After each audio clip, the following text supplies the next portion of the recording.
এটা ভুল হলে করতে পারবেন, পুরো দিবেন, আস্তে উঠাবেন, পুরো দিবেন, আস্তে উঠাবেন, পুরো দিবেন, মানে যাতে ঘন দেবে তো সুন্দর। শার্টে, প্যান্টে, জামায়, চাদর, বেডশিট, কার্পেট, নাম, জন্ম তারিখ সব জায়গায় করবেন।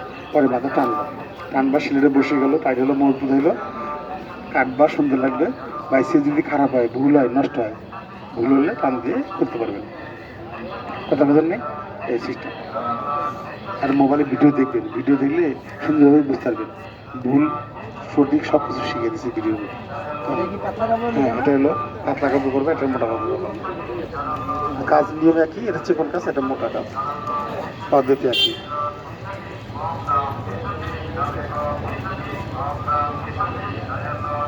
ছেলে হোক, মেয়ে হোক, বোন হোক, মা হোক, ভাবি হোক, সবাই একটু একই। এটা বাংলার মেশিন, বিদেশি সেলাই।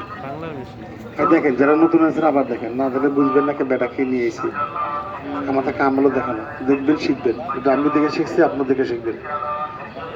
পদ্ধতি হলো সবসময় খেয়াল করবেন, কাপড় টান করে নেবেন, নিয়ে এরকম পুরো দিবেন, পুরোটা অল্প উঠাবেন, এরকম পুরো দিবেন, অল্প উঠাবেন, পুরো দিবেন। জোরে মারবেন না, জোরে মারলে কাজ হয় না। কাজ হলে ধীরে আস্তে করা।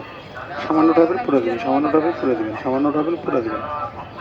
যে কোনো মানুষ, যে কোনো মানুষ, যে কোনো কাজ, ছেলে হোক, মেয়ে হোক, বোন হোক, মা হোক, ভাবি হোক, সবাই করতে পারবে।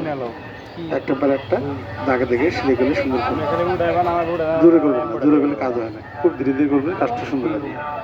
পরে দেখেন, পরে মাথাগুলো কাটবেন। এই যে মাথাগুলো কাটলে সুন্দর, টানবেন, টাইট হবে, মজবুত দেবো, সমান করে কেঁচি দিয়ে কাটবেন, কাটলে সুন্দর করে হালকা করে মাথাগুলা কাটলে মখমল যেরকম কাটবেন সুন্দর লাগে। কাটে দিলে সুন্দর, কাটলে সুন্দর, কাটলে ভালো লাগবে।